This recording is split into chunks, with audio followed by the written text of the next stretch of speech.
ಇವತ್ತಿನ ವಿಡಿಯೋದಲ್ಲಿ ತುಂಬಾ ಈಸಿಯಾಗಿ ಮಾಡುವಂಥ ಬೆಳಗಿನ ತಿಂಡಿ ರೆಸಿಪಿನ ತೋರಿಸ್ತಾ ಇದ್ದೀನಿ. ಈ ವಿಡಿಯೋ ಇವತ್ತು ಇಷ್ಟ ಆದರೆ ಲೈಕ್ ಮತ್ತು ಶೇರ್ ಸಬ್ಸ್ಕ್ರೈಬ್ ಮಾಡ್ಕೊಳ್ಳಿ. ಸೊ ಇವತ್ತು ನಾನು ನಿಮಗೆ ತುಂಬ ಸಿಂಪಲಾಗಿ ತರಕಾರಿ ಎಲ್ಲ ಹಾಕಿಬಿಟ್ಟು ಮಾಡುವಂಥದ್ದನ್ನು ತೋರಿಸ್ಕೊಡ್ತಾ ಇದ್ದೀನಿ. ಚಿಲ್ಲಿ ರೈಸ್ ತವಾ ಫ್ರೈ ಪುಲಾವ್ ರೆಸಿಪಿ. ಇದನ್ನು ನೀವು ಲಂಚ್ ಬಾಕ್ಸ್ ಆದರೂ ಕೊಡ್ಬೋದು ಅಥವಾ ಟಿಫಿನ್ ಬಾಕ್ಸ್ಗಾದರೂ ಕೊಡ್ಬೋದು. ಸೊ ನಿಮಗೆ ಇಷ್ಟ ಮಧ್ಯಾಹ್ನ ಊಟಕ್ಕಾದರೂ ಮಾಡ್ಕೊಳ್ಬೋದು. ಸೊ ನಾನಿಲ್ಲಿ 1 ಗ್ಲಾಸಷ್ಟು ಅಕ್ಕಿನ ಹಾಕ್ಕೊಂಡಿದ್ದೀನಿ. ಸೋನಾ ಮಸೂರಿ ಅಕ್ಕಿನ ಹಾಕಿ ಚೆನ್ನಾಗಿ ತೊಳೆದುಕೊಂಡಿದ್ದೀನಿ.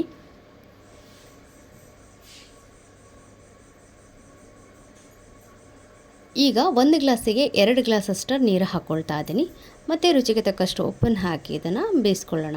ಸೊ ಇದು 2 ವಿಸಿಲ್ ಕೂಗಿಸ್ಕೊಳ್ಳೋಣ. ಇದಾದಮೇಲೆ ಒಂದು 4 ರಿಂದ 5 ಮೆಣಸನ್ನು ಬೇಯಿಸ್ಕೊಳ್ತಾ ಇದ್ದೀನಿ. ಯಾವ ಮೆಣಸಾದರೂ ಆಗ್ಬೋದು, ಸ್ವಲ್ಪ ಖಾರ ಕಮ್ಮಿ ಇರಲಿ. ಬೇಯಿಸ್ಕೊಂಡು ತಣ್ಣಗಾದ್ಮೇಲೆ ಅದಕ್ಕೆ ಬೆಳ್ಳುಳ್ಳಿ ಹಾಕಿ ರುಬ್ಕೊಂಡಿದ್ದೀನಿ. ಓಕೆ, ಅದನ್ನು ರುಬ್ಕೊಂಡು ಸೈಡಿಗೆ ಇಟ್ಕೊಂಡಿದ್ದೀನಿ. ಹೀಗೆ ಇಲ್ಲಿ ಒಂದು ದಪ್ಪ ಪಾತ್ರೆನ ಇಟ್ಕೊಂಡಿದ್ದೀನಿ.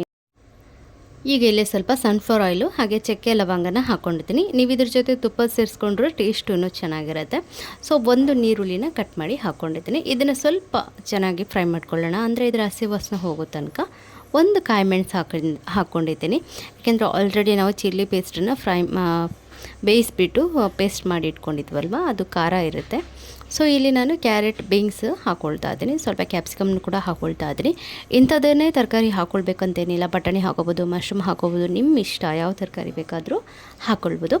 ಸೊ ಇವಾಗ ಇಲ್ಲಿ ಒಂದು ಟೊಮೆಟೊನ ಕಟ್ ಮಾಡಿ ಹಾಕ್ಕೊಂಡು ಇದನ್ನು ಸ್ವಲ್ಪ ಚೆನ್ನಾಗಿ ಫ್ರೈ ಮಾಡ್ಕೊಳ್ತಾ ಇದ್ದೀನಿ. ಸ್ವಲ್ಪ ಇದರ ಹಸಿ ವಾಸನೆ ಹೋಗ್ತಿದ್ದಂಗೆ ನಾವು ಬೆಳ್ಳುಳ್ಳಿ ಮತ್ತು ಕೆಂಪು ಮೆಣಸನ್ನು ಪೇಸ್ಟ್ ಮಾಡ್ಕೊಂಡಿದ್ವಲ್ವ, ಅದನ್ನು ಇದಕ್ಕೆ ಸೇರಿಸ್ಕೊಳ್ಬೇಕು. ಇಲ್ಲ ನೀವು ಸಪ್ರೇಟಾಗಿ ಅದನ್ನು ಫ್ರೈ ಮಾಡಿಕೊಂಡ್ರೂ ಆಗುತ್ತೆ, ಅಂದರೆ ಸ್ವಲ್ಪ ಅದರ ಹಸಿ ವಾಸನೆ ಹೋಗಿದ ಮೇಲೆ ಇದಕ್ಕೆ ಮಿಕ್ಸ್ ಮಾಡಿಕೊಂಡ್ರೂ ಆಗುತ್ತೆ.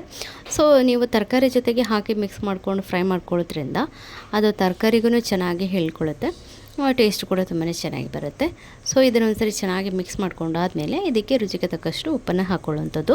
ಯಾಕೆಂದರೆ ಆಲ್ರೆಡಿ ನಾವು ಅನ್ನಕ್ಕೆ ಕೂಡ ಉಪ್ಪು ಹಾಕಿರ್ತೀವಲ್ವ, ಹಾಗಾಗಿ ನೋಡಿಕೊಂಡು ನೀವು ಉಪ್ಪನ್ನು ಹಾಕ್ಕೊಳ್ಳಿ. ಸೊ ಇದು ಚೆನ್ನಾಗಿ ಬೆಂದಾದಮೇಲೆ ಮಿಕ್ಸಿ ತೊಳೆದ ನೀರನ್ನು ಸ್ವಲ್ಪ ಹಾಕ್ಕೊಳ್ಳಿ, ತುಂಬ ಹಾಕ್ಕೊಳ್ಳಿಕ್ಕೆ ಹೋಗಬೇಡಿ. ಸೊ ಮಿಕ್ಸಿ ತೊಳೆದ ನೀರನ್ನ ಹಾಕಿಬಿಟ್ಟು ಒಂದ್ಸರಿ ಚೆನ್ನಾಗಿ ಈ ರೀತಿ ಕೈ ಆಡಿಸ್ಕೊಳ್ಳಿ.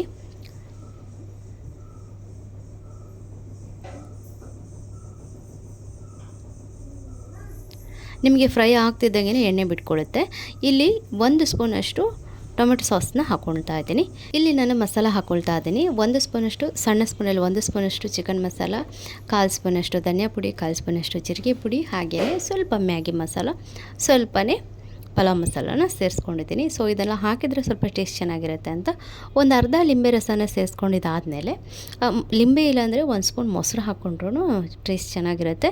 ನಂತರ ನಿಮಗೆ ಅದರ ಗ್ರೇವಿ ಕೂಡ ಜಾಸ್ತಿ ಬರುತ್ತೆ. ಸೊ ಇವಾಗ ಇದು ರೆಡಿಯಾಗಿದೆ, ನಾವು ಇದನ್ನು ಸೈಡಿಗೆ ಇಟ್ಕೊಳ್ಳೋಣ. ಈಗ ಇಲ್ಲಿ ಅನ್ನ ಮಾಡಿ ಇಟ್ಕೊಂಡಿದ್ದೀನಿ. ಅಂದರೆ ನಾವು ಒಂದು ಪಾವಿಗೆ 2 ಗ್ಲಾಸಷ್ಟು ಅನ್ನ ಹಾಕಿ ಉಪ್ಪು ಹಾಕಿ ಬೇಯಿಸಿದ್ದೆ ನೀವು ನೋಡಿರ್ಬೋದು. ಸೊ ಅದನ್ನು ಸ್ವಲ್ಪ ತಣಿಲಿಕ್ಕೆ ಬಿಟ್ಟಿದ್ದೀನಿ. ಅನ್ನಕ್ಕೆ ಎಷ್ಟು ಗೊಜ್ಜು ಬೇಕೋ ಅಷ್ಟು ಗೊಜ್ಜನ್ನು ಹಾಕಿ ಮಿಕ್ಸ್ ಮಾಡ್ಕೊಳ್ಳಿ. ಓಕೆ, ಯಾಕೆಂದರೆ ಕೆಲವರಿಗೆ ಲೈಟ್ ಇಷ್ಟ ಆಗುತ್ತೆ, ಕೆಲವರಿಗೆ ಡಾರ್ಕ್ ಇಷ್ಟ ಆಗುತ್ತೆ. ಹಾಗಾಗಿ ಗೊಜ್ಜನ್ನ ನೋಡ್ಕೊಂಡು ನೀವು ಹಾಕ್ಕೊಳ್ಳಿ. ಸೊ ನಾನಿಲ್ಲಿ ಜಾಸ್ತಿನಲ್ಲ ಕಮ್ಮಿನಲ್ಲ ಆ ಹದದಲ್ಲಿ ಹಾಕ್ಕೊಂಡಿದ್ದೀನಿ. ಈಗ ಇದನ್ನು ಒಂದ್ಸರಿ ಚೆನ್ನಾಗಿ ಮಿಕ್ಸ್ ಮಾಡ್ಕೊಳ್ಳಿ. ಸೊ ಇದ್ರ ಜೊತೆ ತಿನ್ನೋದಕ್ಕೆ ಮೊಸರು ಏನು ಬೇಡ, ಹಾಗೇ ತಿನ್ಬೋದು. ಆದರೆ ನಿಮಗೆ ಮೊಸರು ಇದ್ದರೆ ಇನ್ನೂ ಟೇಸ್ಟಾಗಿರುತ್ತೆ.